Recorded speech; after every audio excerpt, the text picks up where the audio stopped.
Hello guys, so welcome again. In this video we will learn another function. It is int range slider. First let me run and show how it looks. Before, on slider we just can define one number, but with integer range slider we can define two numbers, and we can define between two numbers here, like -21 to 55. And in this project, we will sum all these numbers between these two numbers. So when I change the numbers here, the sum of the numbers from -63 to 53 is -585. When I change it, it's also changing here. Okay, let's look at the code. First, we will define a function here. It is calculate range sum function, and we just one input, start end, because here we will use int range slider function value 0 to 10.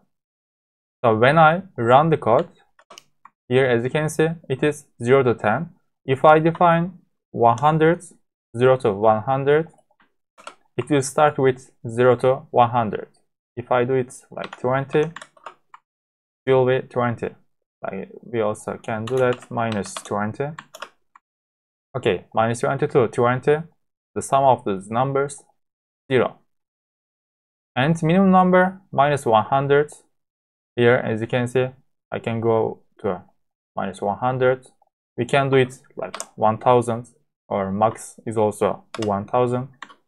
If I change it, I can go to 1000 and 1000 here. And step is 1. We all know now, when I slide this one, it's increasing and decreasing one by one. If I do it 2,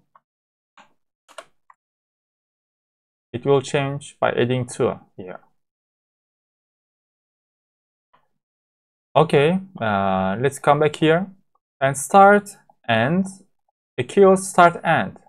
Here we have a you can consider as a top, and start will be this number, like minimum number, and end will be maximum number. After that, numbers equal range. We will use the range function here, start comma end plus 1. It will give us, it equals us all the numbers from start to the end.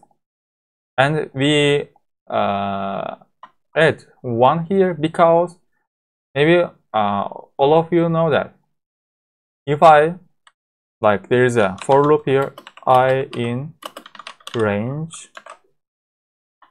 Okay, let me run this code here, 1 to 10. For example, I want to write the numbers from 1 to 10. If I do like this, print I, here, as you can see, I can write to 9. So this one, the last one I can't write, but the first one I can use that. So to write the numbers from 1 to 10, I need to add 1 here. So it will be 10. For example, if I want to write to like 20 plus 1. So here, if you want to, it's same range here. If you want to take the last number, you have to add 1 to last number.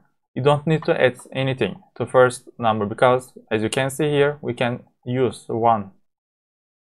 Okay, then if we use sum function into numbers, actually it's simply sum all the numbers here, and we have total, and we will print the sum of the numbers from, as you can see here, start to end, so minimum number to maximum number here, or not minimum, maximum, small number to a bigger number is total, is sum of those numbers.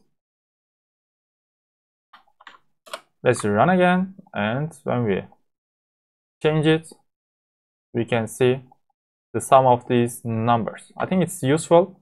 Maybe you can use this feature into bigger projects. Okay guys, if you have any more questions, please ask me. See you in the next video. Bye bye.